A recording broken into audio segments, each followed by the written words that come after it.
Bonjour à tous, bonjour Christophe Castaner. Bonjour. Juste après cette émission, vous prenez la direction de Limoges. Vous allez à la rencontre des forces de l'ordre qui depuis des mois et bien au-delà de cette crise des Gilets jaunes demandent davantage de moyens. Alors est-ce que vous allez justement leur en donner davantage ? Oui, c'est ma priorité et des moyens matériels. Je vais tout à l'heure à Limoges dans un centre où on prépare les voitures pour les équiper pour la police et pour la gendarmerie. J'ai fait en sorte que nous ayons la capacité d'acheter 30 000 voitures pendant la durée du quinquennat. Faire en sorte que l'année dernière, nous avons commandé 6 000 voitures. 5 600 cette semaine seront présentées et seront initiées et lancées.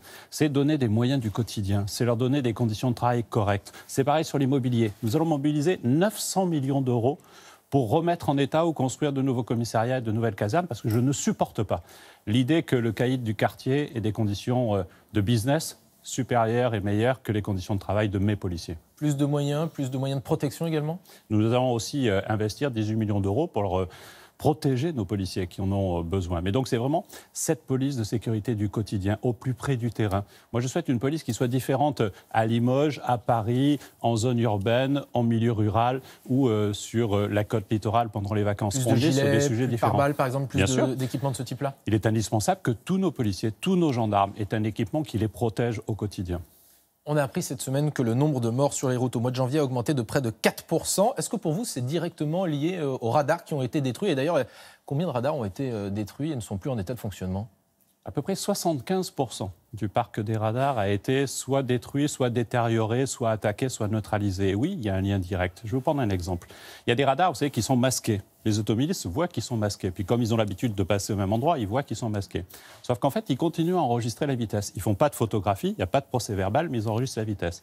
Sachez qu'au mois de décembre, en moyenne, il y a 4 fois plus d'infractions sur un radar masqué, à proximité du radar masqué, que dans les faits quand il fonctionne. 400% d'augmentation. Et au bout du compte, ça fait des morts. À chaque instant, il y a dans notre pays des situations dangereuses et tous les jours, il y a des dizaines de morts. C'est insupportable. Alors demain marquera le 16e samedi de mobilisation des Gilets jaunes. Vous appelez à la fin des manifestations, à la fin de ces mobilisations. Pourquoi pas aller jusqu'à les interdire formellement ?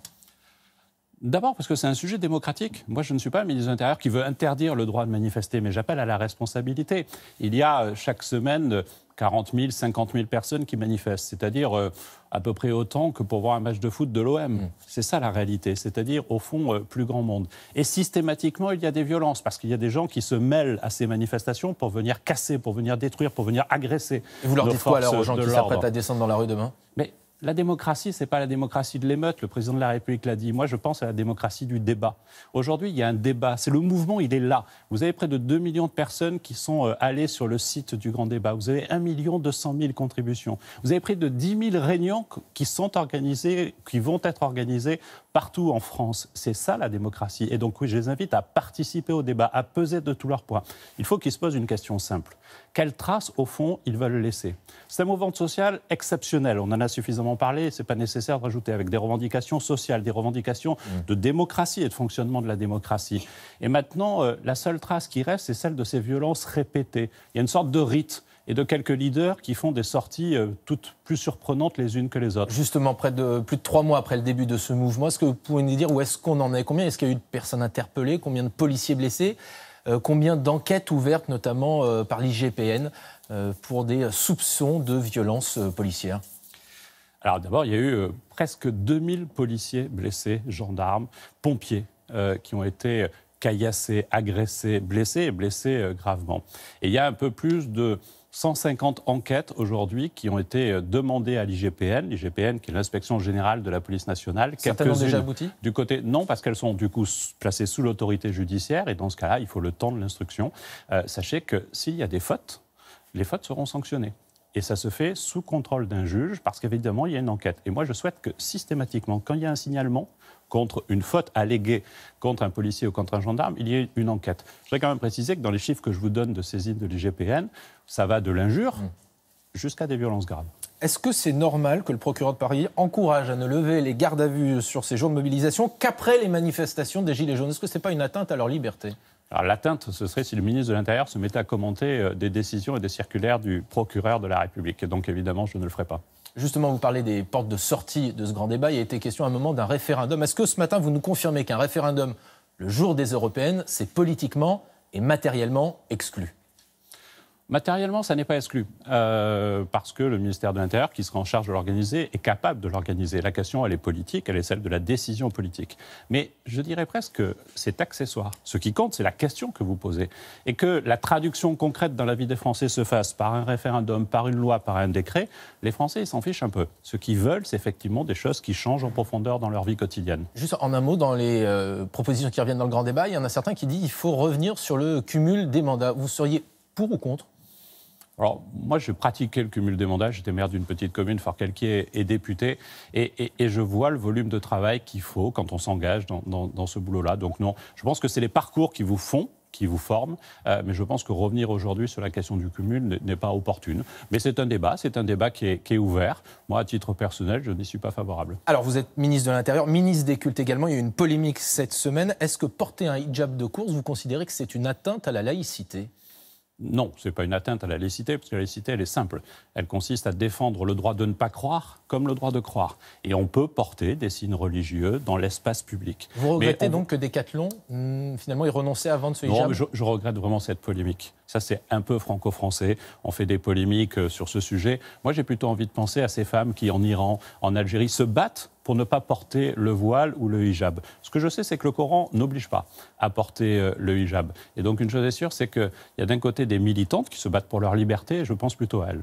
Un sondage Odoxa publié par nos confrères de France Info et du Figaro montre que les Français sont extrêmement inquiets au sujet du retour des djihadistes possibles en France. Qu'en est-il concrètement ? Emmanuel Macron, il a dit qu'il n'y a pas de programme de retour. Vous aviez dit qu'il faut les identifier pour mieux justement les emprisonner. Est-ce qu'on sait déjà combien sont revenus et ont été emprisonnés ? D'abord, oui, il y a des gens qui, depuis plusieurs années, sont revenus, ont été sur des champs d'opération. Ça remonte même à l'époque de l'Afghanistan. Vous avez 275 personnes qui, ces dernières années, et je suis sur une fourchette assez large, sont revenus en France, ont été interpellés, ont été jugés et emprisonnés dans la foulée. Aujourd'hui, il faut les rapatrier, ceux qui sont là-bas ou pas ? Mais la question ne se pose pas.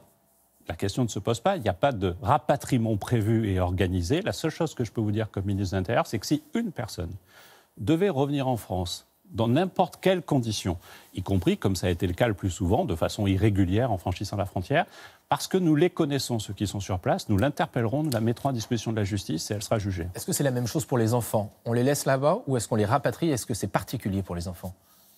D'abord, si les enfants ont des parents, ce n'est pas l'État qui doit décider. C'est d'abord les parents qui doivent décider. Et aujourd'hui, les parents sont partis. Ils vivent, ils ont fait le choix de vivre et d'aller mener une guerre en Syrie en particulier. Et ils restent sur place avec leurs enfants. Donc on ne s'occupe pas des enfants qui sont là-bas, même s'ils sont mineurs, même s'ils sont français.